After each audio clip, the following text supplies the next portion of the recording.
뉴스에 시작합니다. 김윤수입니다. 국민의힘 당권 주자들이 집결했습니다. 제2연평해전 승전 22주년인 오늘 나란히 기념식에 참석한 겁니다.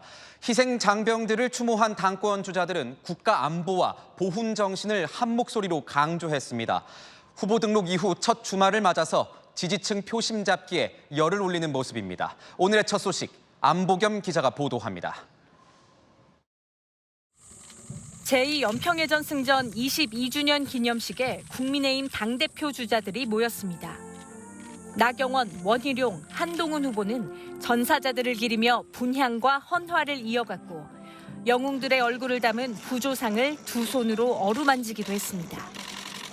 나경원 후보는 행사 직후 참석하는 내내 적의 무모한 도발의지를 꺾는 압도적인 억제 수단을 고민했다며 최근 말씀드린 핵무장론도 같은 질문의 결과라며 핵무장론을 다시 한번 강조했습니다. 원희룡 후보는 최상병 특검법을 추진하는 야당을 겨냥해 희생한 분들을 조롱하는 정치를 멈추라고 압박했습니다. 우리 해병대의 어떤 이런 안타까운 희생을 그 자체의 사건에는 관심이 없이 정쟁으로 몰고 가려는 그런 거대 야당의 행태에 대해서 개탄합니다. 한동훈 후보는 기념식에서 캠프 후원회장이자 제2연평해전에서 전사한 고 한상국 상사의 아내 김한나 씨와 이야기를 나누며 영웅들의 이야기를 담은 그림 동화책을 소개하기도 했습니다. 그 책 많이 어린이들이 많이 봐주셨으면 좋을 것 같아요. 제가 짧게 봤는데요. 너무 감동적이었고 많은 분들이 더 많이 영웅들을 생각할 수 있었으면 좋겠습니다. 윤상현 후보도 SNS에 헌신한 모든 영웅이 합당한 예우를 받을 수 있도록 모든 노력을 다하겠다고 썼습니다. 야권에선 조국혁신당 대표가 참석했습니다. 채널A 뉴스 안보겸입니다. 이런 가운데 민주당과 조국혁신당은 한동훈 국민의힘 당대표 후보를 겨냥하고 있습니다. 한동훈 후보의 고발사주 의혹, 이 자녀 특혜 의혹 등이 담긴 이른바 한동훈 특검법을 오는 7월 국회에서 처리하는 데 공감한 것으로 알려졌습니다. 국민의힘 전당대회와도 맞물려 있는 만큼 그 처리 시점에 관심이 쏠리고 있습니다. 이상원 기자가 취재했습니다. 더불어민주당과 조국혁신당이 한동훈 특검법을 7월 임시국회 내에서 처리하는 데 공감대를 이룬 것으로 알려졌습니다. 그제 국회 본회의에서 양당 원내대표가 만나 이같이 논의했다는 겁니다. 조국혁신당은 국민의힘 전당대회가 치러지는 다음 달 23일 전에 처리돼야 한다는 입장입니다.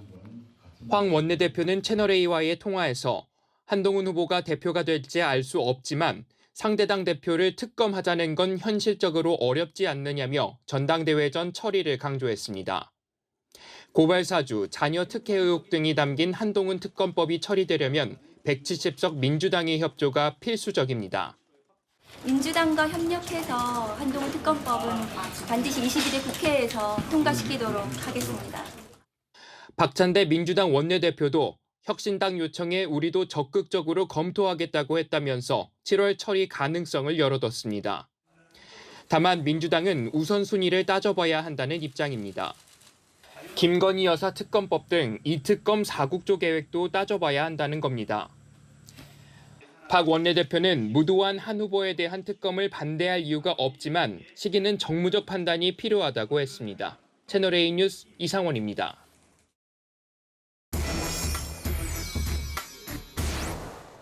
아는 기자 시작하겠습니다. 정치부 유승진 기자 함께하겠습니다. 자, 유 기자, 조국혁신당이 발의한 이 한동훈 특검법 우선 내용이 뭡니까? 네, 크게 4가지 의혹입니다. 검찰 고발 사주 의혹, 딸 논문 대필 의혹 등 자녀 관련 의혹, 윤석열 검찰총장 당시 징계 관련 의혹, 여기에 이재명 당시 민주당 대표 체포동의 요청을 했을 때 국회에 와서 설명을 했었죠. 당시 피의 사실을 공표하고 또 공무상 비밀을 누설했다. 이걸 특검으로 밝혀야 한다고 담겨 있습니다. 그러니까 민주당과 조국혁신당은 이걸 7월에 처리하자, 여기에 공감을 했다, 뭐 이거 아니겠습니까? 네. 만약에 처리가 되면 이후에는 어떻게 되는 겁니까? 네, 한동훈 특검법을 야권이 강행 처리한다면 여권에서는요, 대통령이 거부권을 쓸 거라고 보고 있습니다. 다만 부담이 없는 건 아닙니다. 민주당이 다음 주에 최상병 특검법과 방송 3법 모두 처리하겠다고 벼르고 있거든요. 대통령의 거부권 행사가 예상이 되는데 여기에 며칠 뒤에 또 한동훈 특검법까지 올라오게 되면 연달아서 거부권을 써야 하거든요. 또 이 두 사람 유난 충돌이 있었던 만큼 거부권 국면에서 여러 정치적인 해석들이 난무할 테니까요. 조국혁신당은 다음 달 23일 치러지는 이 국민의힘 전당대회 전에 네. 꼭 처리해야 한다, 이런 입장인 것 같습니다. 그렇다면 이 전당대회에 영향을 줄 것 같습니까? 네, 그래서 제가 당권 주자들 캠프를 한번 취재를 해봤습니다. 우선 이 한 후보 측 핵심 관계자는요, 야권이 서둘러 특검법을 처리하려는 이유에 대해서 조국혁신당과 민주당이 한 전 위원장이 당대표가 되면 가장 두렵기 때문이라고 설명을 했습니다. 또 전당대회에 찬물을 끼얹고 한동훈 대세론을 어떻게든 막아보려는 거 아니냐고요. 안팎에서 이 한동훈 때리기에 집중을 하니 오히려 정치적 체급이 커질 거라는 해석도 있습니다. 야권의 이런 한동훈 때리기가 오히려 정치적 체급을 키울 것이다, 뭐 이런 해석인 것 같은데 네. 그렇다면 다른 당권 주자들은 어떻습니까? 네, 한 후보를 제외하고 세 후보 모두 공개적으로 단호하게 한동훈 특검법을 반대했습니다. 여권 내부 분열을 노리는 갈라치기라는 겁니다. 한마디로 민주당이 우리를 분열시키고 옥죄기 위한 정략적인 법안이기 때문입니다. 저는 절대 반대합니다. 그런데 한동훈 특검법을 막아서면서도 애둘러 한 후보를 비판하는 기류도 읽힙니다. 자기만 살 줄 알고 이 특검의 미끼를 덥석덥석 무는 이 정치적인 미숙함과 순진함에 대해서 바로 제가 그것을 온몸으로 보호하고, 최상병 특검도 실질적으로 정쟁용이라는 것을 우리가 알지 않습니까? 그래서 우리가 최상병 특검도 받아서는 안 된다. 유 기자, 그래서 진짜 7월에 처리가 되는 겁니까? 네, 민주당과 조국혁신당 양측 다 취재를 한번 해봤습니다. 그런데요, 온도차가 조금 느껴집니다. 조국혁신당은 한동훈 특검법이 1호 법안인데다 한 후보가 당대표가 되면 특검법을 처리하기 어려울 거라고 보고 속도를 내는 건데요. 이 민주당은 김건희 여사 특검법부터 25만 원 민생지원금 등 당론으로 지정해놓은 법안들만 10건이 넘어가다 보니 한동훈 특검법 급하지 않다는 겁니다. 당장 다음 주부터 방통위원장 탄핵안, 최상병 특검법, 방송 3법 등 처리를 시도할 텐데 일단 그 상황들을 지켜봐야 할 것 같습니다. 네, 잘 들었습니다. 지금까지 아는 기자였습니다. 방송통신위원회 이 공영방송 이사 선임 계획 의결을 두고 여야 간 충돌이 더 격화되고 있습니다. 민주당은 김홍일 방통위원장이 사퇴를 한다 해도 탄핵은 물론 국정조사까지 추진하겠다고 엄포를 놨습니다. 국민의힘은 민주당이 안하무인 폭주를 하고 있다고 반발했습니다. 유찬 기자입니다. 더불어민주당이 방송통신위원회에 대한 국정조사를 추진하겠다며 압박 수위를 끌어올렸습니다. 방송장악, 국정조사를 통해 공영방송을 윤석열 정권의 나팔수로 추락시키려는 방통위의 죄악을 낱낱이 밝히겠습니다. 민주당의 김홍일 방통위원장 탄핵안 발의에 맞서 방통위가 어제 긴급회의를 열어 공영방송 3사 임원에 대한 선임 계획안을 의결하자 추가 대응을 예고한 겁니다. 김용민 민주당 정책수석 부대표도 김홍일 탄핵안을 헌재에 보내기 전에 법사위에서 국정조사에 준하는 조사를 할 수 있다고 주장했습니다. 민주당은 탄핵안이 발의된 김홍일 방통위원장이 자진 사퇴해도 탄핵은 그대로 추진한다는 계획입니다. 국민의힘은 민주당이 갑질을 하고 있다며 국민 앞에 사죄하라고 비판했습니다. 국민의 공복이어야 할 국회의원이 국민이 주신 권력으로 오히려 국민을 탄압하고 안하무인식 태도로 폭주하고 있습니다.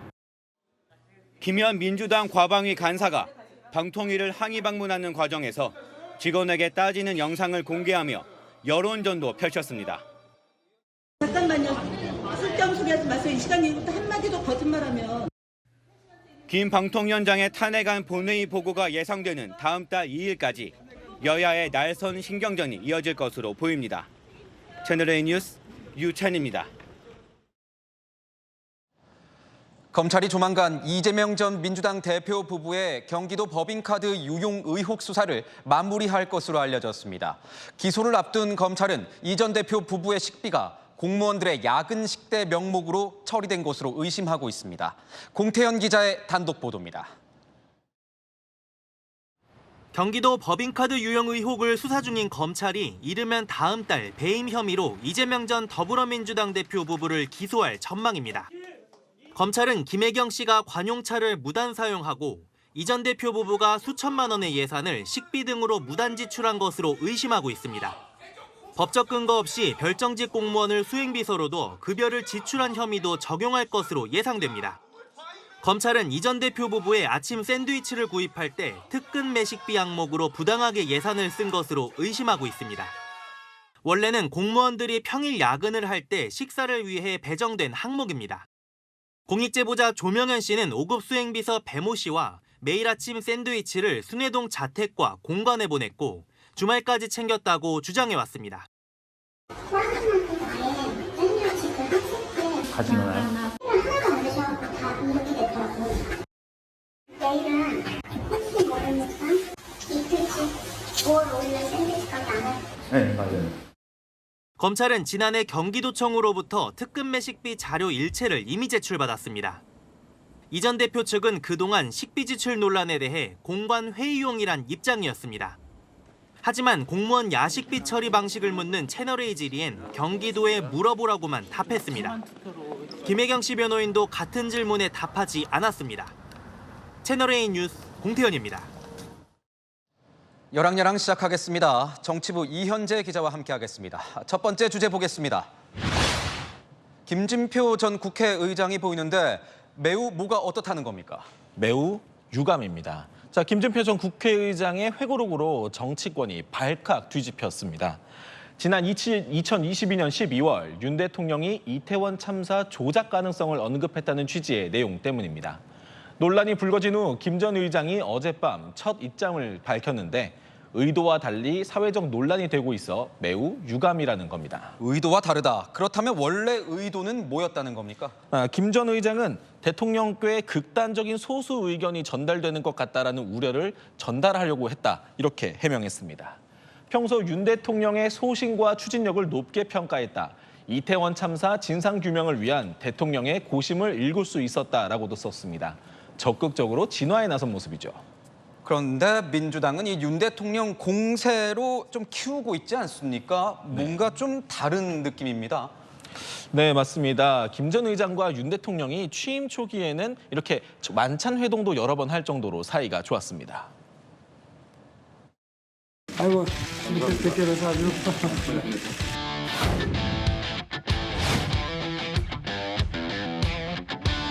불러주셔서 정말 감사를 드립니다.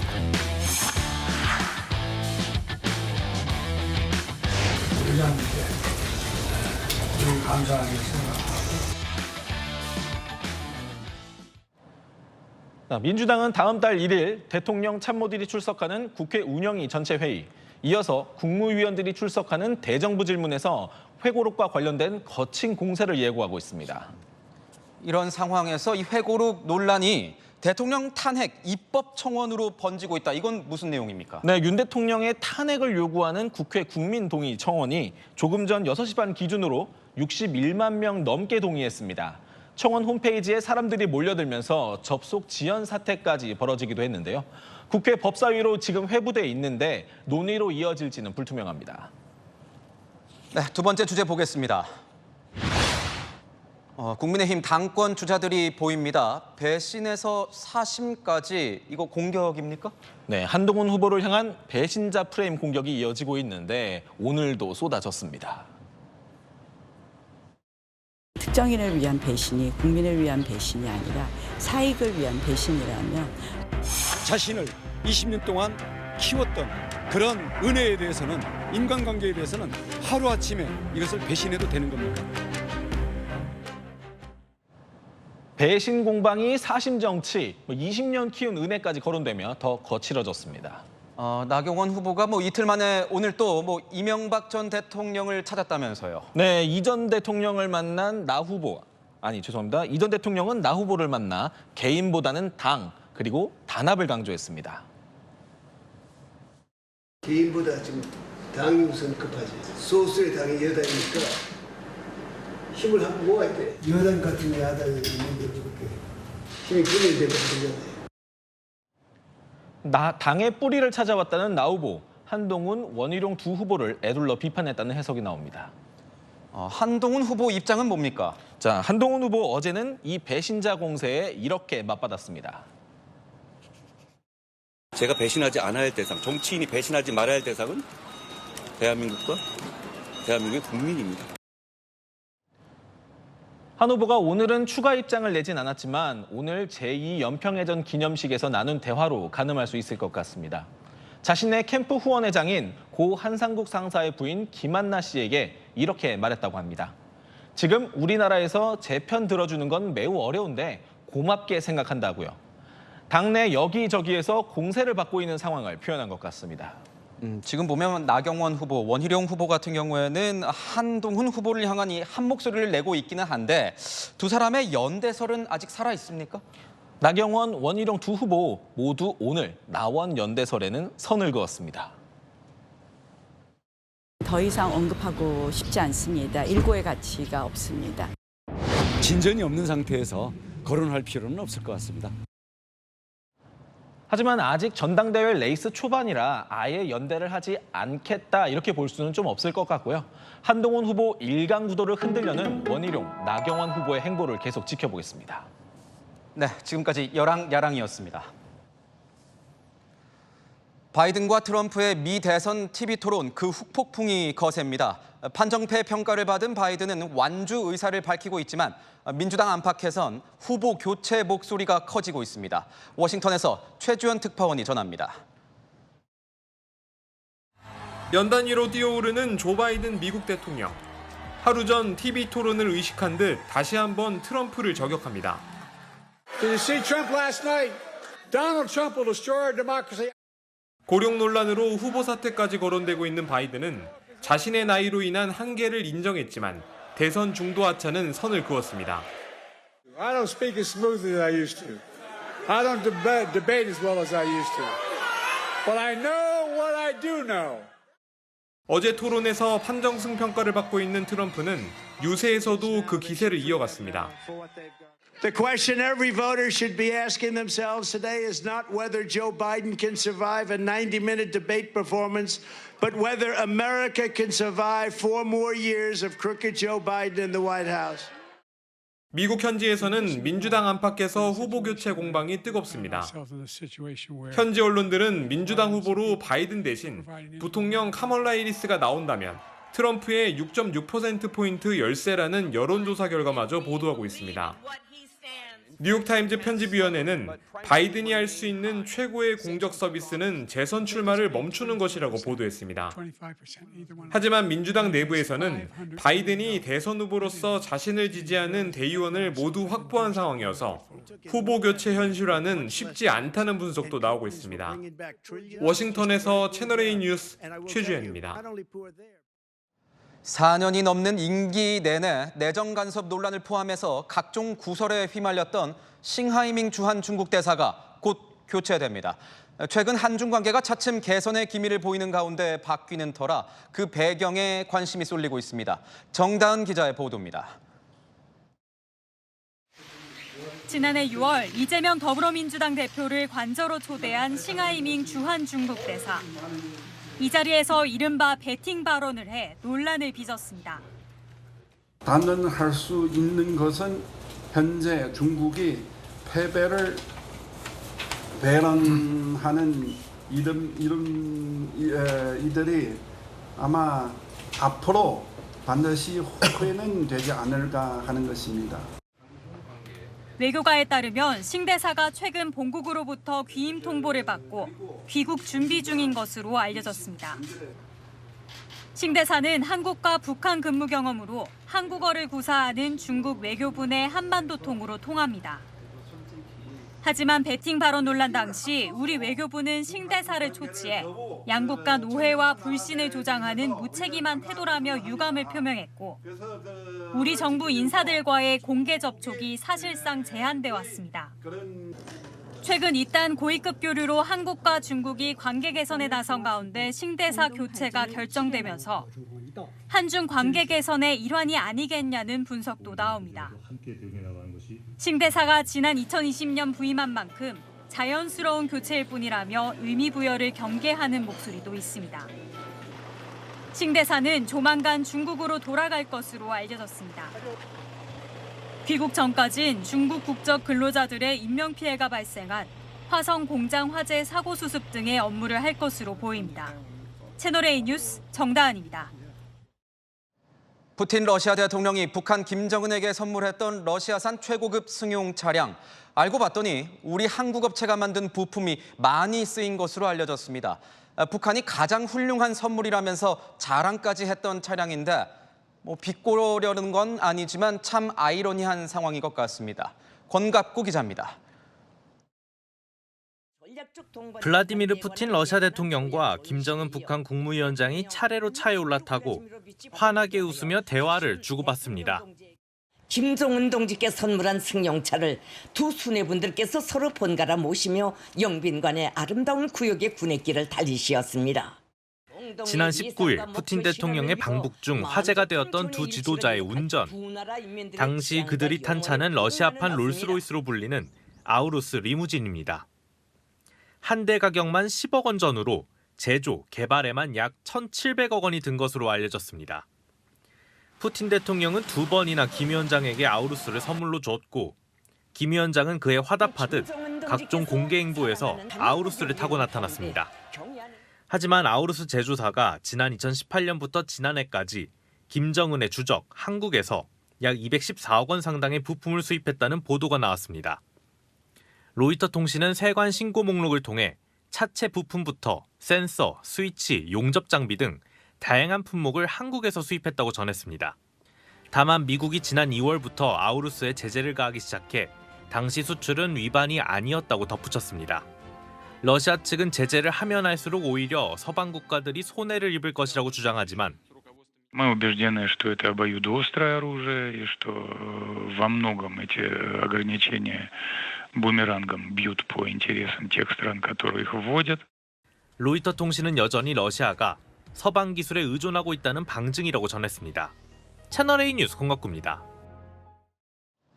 얼마 전 서울시가 광화문 광장에 100m 높이의 태극기 개양대를 설치하겠다고 밝히면서 일각에선 시대착오적 발상이란 비판이 나왔습니다. 이런 가운데 서울시 측이 높이를 낮출 수는 있다는 입장을 밝혔습니다.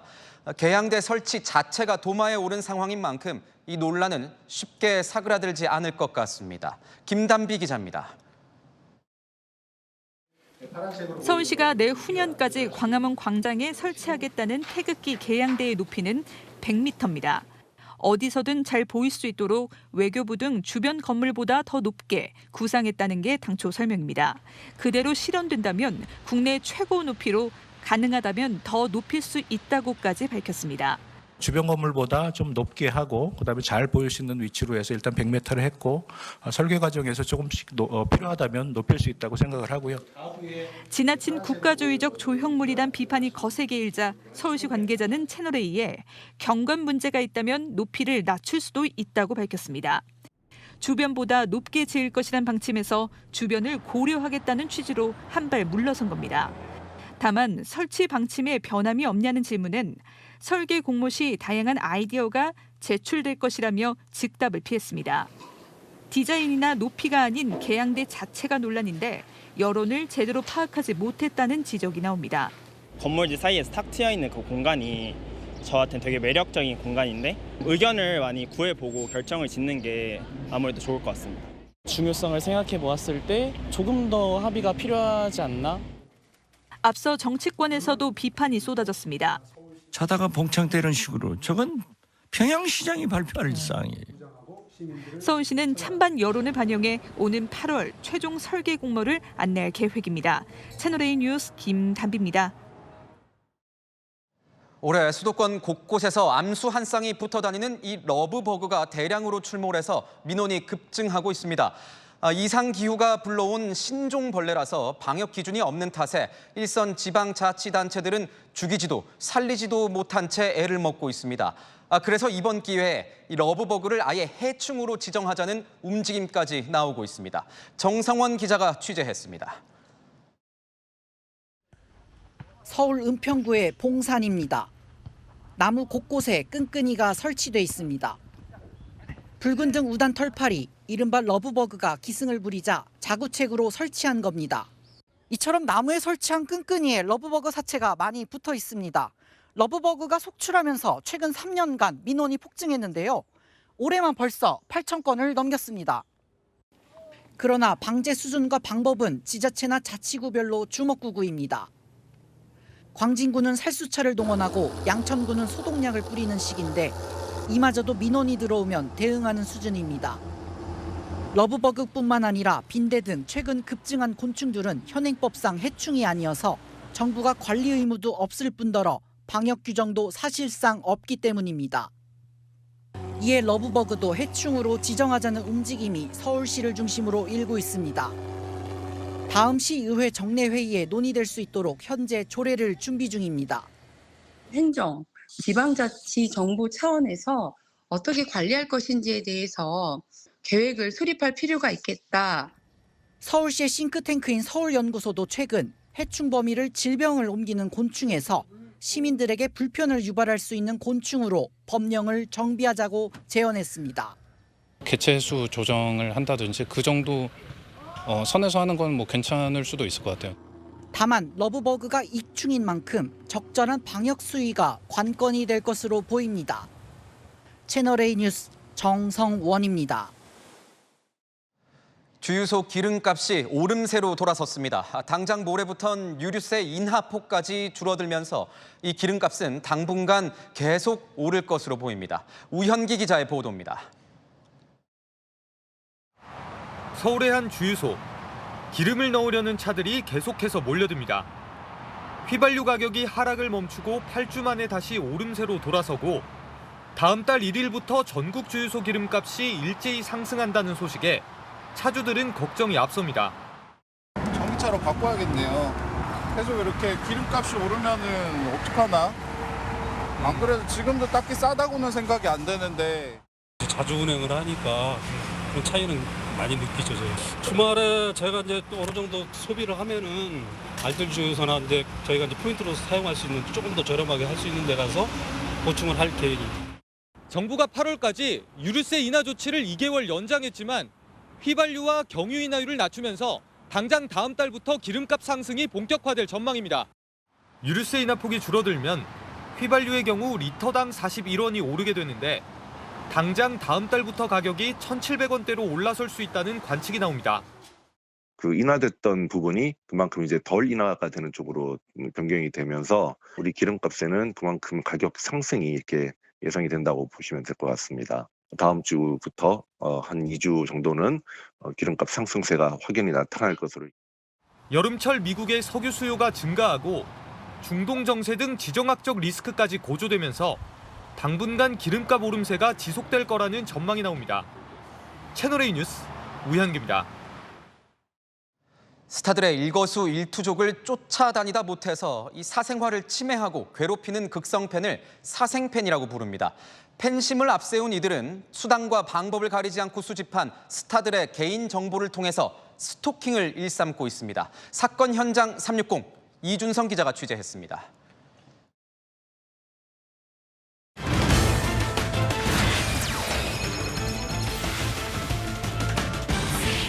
30도가 넘는 땡볕 아래 사람들이 기다리고 있습니다. 스타들을 보기 위해 공연장 앞에 모인 팬들인데요. 요즘은 항공편 같은 개인정보를 거래해 사적인 장소까지 쫓아오는 사생 팬들 때문에 스타들이 고통을 호소하고 있습니다. 김포공항의 국제선 출국장. 평일 오전 이른 시각 수백 명의 팬들이 모여 있습니다. 해외 일정을 소화하기 위해 출국하는 아이돌 그룹을 배웅하기 위해서 치열한 자리 경쟁이 펼쳐집니다.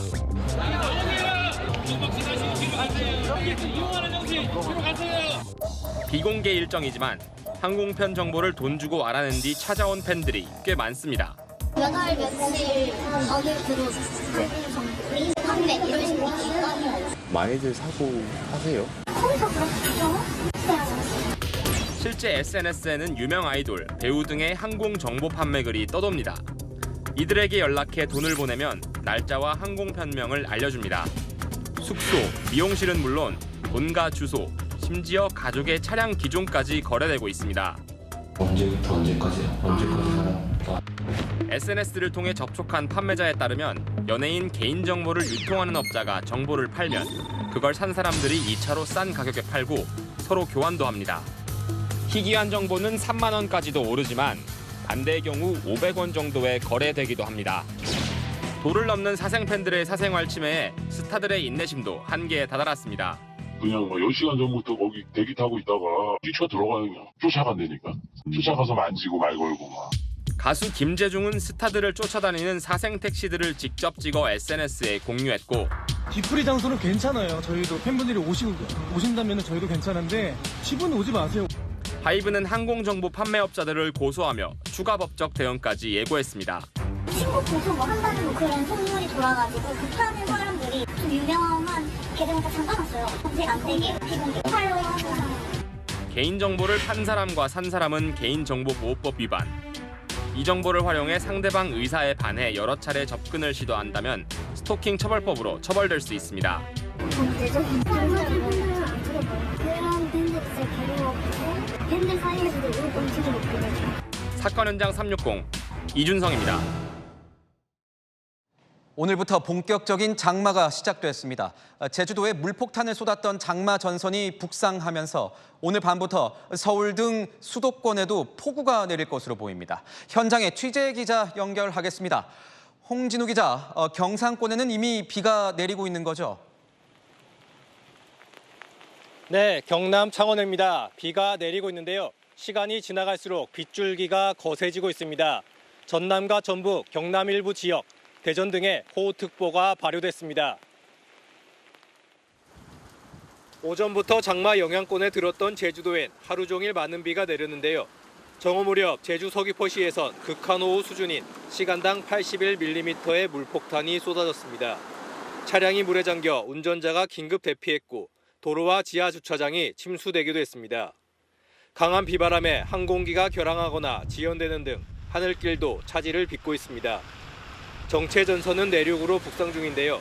밤에는 서울 등 전국이 장마 영향권에 들겠습니다.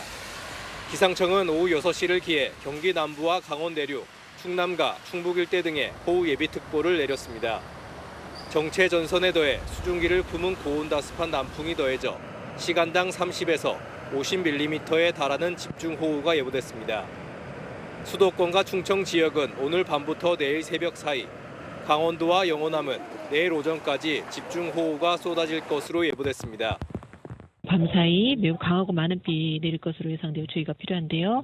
돌풍과 천둥 번개를 동반하는 시간당 30에서 50mm, 특히 전라권은 시간당 50mm 내외의 매우 강한 비가 예상됩니다. 이번 장맛비는 내일 오후 잠시 그친 뒤 월요일 다시 시작되는데요. 다음 주 내내 정체 전선이 위아래를 오르내리며 좁은 지역에 집중적으로 강한 비를 뿌리는 게릴라성 호우가 이어질 것으로 보입니다. 지금까지 경남 창원에서 전해드렸습니다.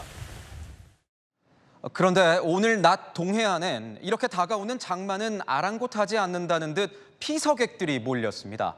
이른 무더위에 역대 처음으로 평소보다 이른 6월에 해수욕장이 문을 열었습니다. 최재원 기자입니다.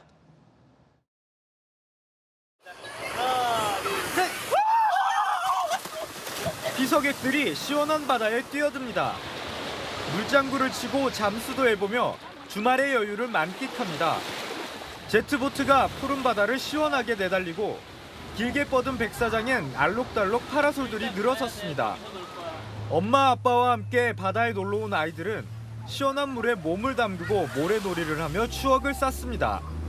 경포해수욕장이 동해안 해수욕장 중 가장 먼저 문을 열고 손님을 맞았습니다. 지난해보다 일주일 앞당긴 겁니다.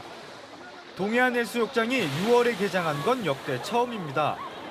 구름 한 점 없는 맑은 날씨에 낮 기온이 32도 가까이 치솟으면서 분위기는 더욱 달아올랐습니다. 강릉시는 다이빙대를 설치하고 워터슬라이드 같은 물놀이 시설도 준비하는 등 만반의 준비를 마쳤습니다. 공연과 축제도 더 마련하였습니다. 강릉 비치비어 페스티벌을 비롯해서 동해안에선 모레 속초해수욕장 등 86곳이 다음 달 12일까지 순차적으로 개장해 8월 25일까지 운영됩니다. 강원도는 피서객들 안전을 위해 수상안전요원 590여 명을 배치하고 최근 출몰이 잦아진 상어가 물놀이 구역에 들어올 수 없도록 8개 해수욕장에 그물망을 설치합니다. 채널A 뉴스 최재원입니다. 이제부터 강원도 속초 해역에선 함부로 문어를 잡을 수 없습니다. 전국 최초로 문어 낚시가 금지된 겁니다. 어족 자원을 보호하기 위해서라는데 반발이 적지 않습니다. 강경모 기자가 취재했습니다. 낚싯줄을 들이우고 오랜 기다림 끝에 무언가 걸려 올라옵니다. 동해안 대표 어종인 문어입니다. 아, 드디어 왔다. 들채. 그런데 최근 문어 어획량이 크게 줄어 고민입니다. 올해 6월 중순까지 어획량은 528톤. 앞선 3년 평균 대비 20% 가까이 줄었습니다.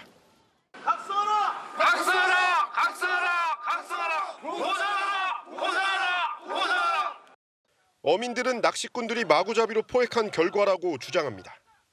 한 7년 전하고 지금하고 비교하게 되면 거진 한 가구당 한 1,000만 원씩 떨어졌다고 보시면 돼요. 낚싯배를 규제를 하는 이유가 뭐냐면 레저배들이 전부 문어를 잡으러 가거든요.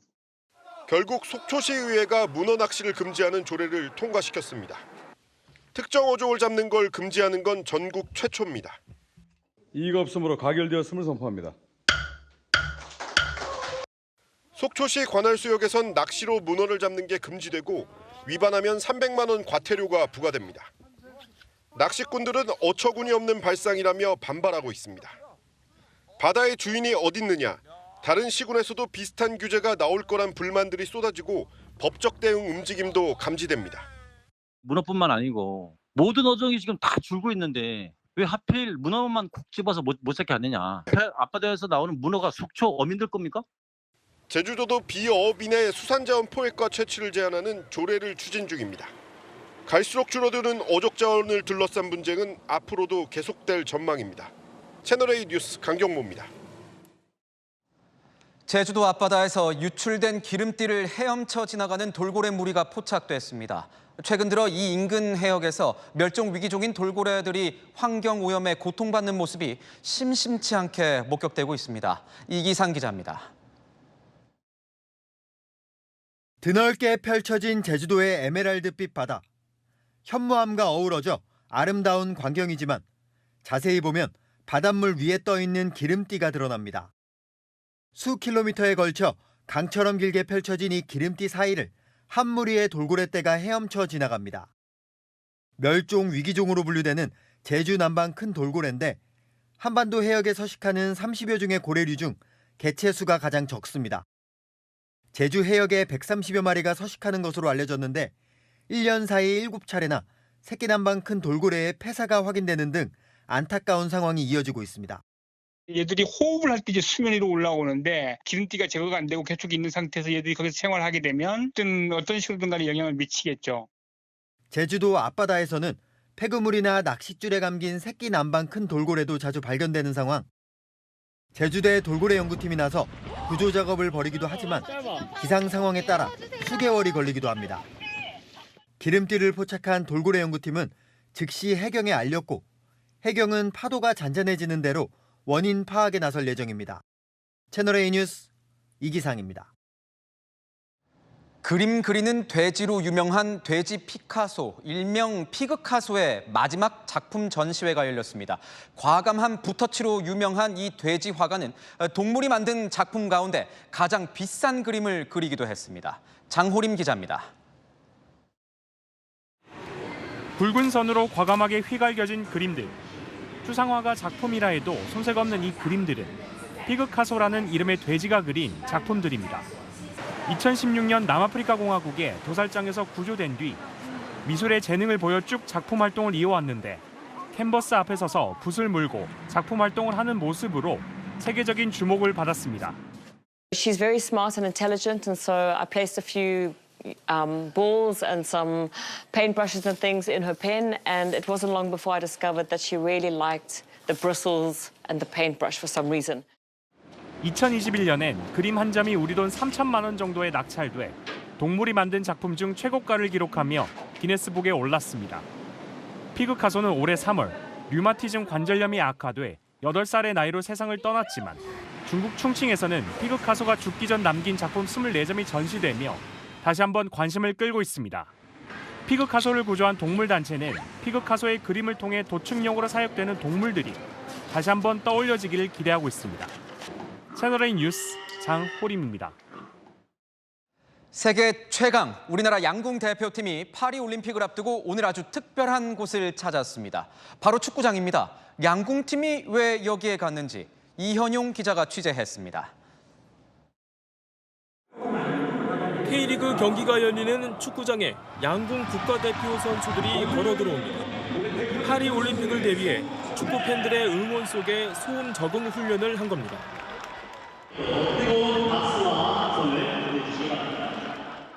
활 시위를 당길 때마다 정확히 관역에 꽂히는 화살들. 실제 올림픽 경기 규정 그대로 긴장감을 높였습니다.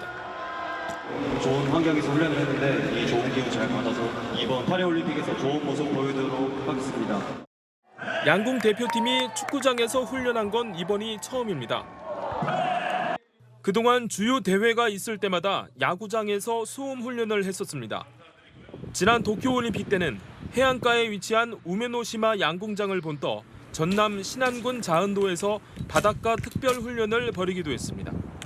이번에도 프랑스 파리 앵발리드 광장이 생강병과 인접한 점에 착안해 이달 초 남한강변에서 강바람 특별 훈련을 소화했습니다. 진천 선수촌에는 파리올림픽 양궁장과 똑같은 세트장을 설치했습니다. 심박수가 표시되는 대형 LED 스크린에 장내 아나운서와 관중의 환호성까지 더한 시청각 모의 적응 훈련입니다. 날씨와 소음, 그리고 실제 경기장까지 다양한 변수를 고려한 준비가 세계 최강의 비결이 되고 있습니다. 채널A 뉴스 이현용입니다. 오늘 물폭탄이 떨어진 제주의 모습입니다. 차량이 침수되고 가로수가 쓰러졌는데요. 오늘 밤에는 전국에 거센 비바람이 비상입니다. 전국에 시간당 30에서 50mm의 장대비가 쏟아지겠고요. 천둥, 번개까지 주의하셔야겠습니다. 앞으로 전국에 30에서 100mm 정도 비가 더 내리겠는데요. 많은 곳은 120mm 넘게 내리겠습니다. 비는 내일 오후면 전국 대부분에서 그치겠지만 강원 남부와 제주는 밤까지 이어지겠습니다. 내일 낮 기온은 서울과 대전 28도, 광주 26도로 오늘보다 낮겠는데요. 하지만 습도가 높아서 체감온도는 30도 안팎까지 오르겠습니다. 본격적인 장마를 몰고 온 정체전선은 다음 주 내내 남북을 오르내려 게릴라성 호우가 예상됩니다. 기온은 차츰 낮아집니다. 날씨였습니다. 올여름 장마가 시작됐습니다. 그동안 우리가 겪었던 물난리는 대부분 자연재해라기보단 대비를 소홀히 한 탓에 벌어진 인재에 가까웠습니다. 이번 장마 무엇보다 철저한 대비가 필요합니다. 마침표 찍겠습니다. 방심은 금물. 뉴스A 마칩니다. 고맙습니다.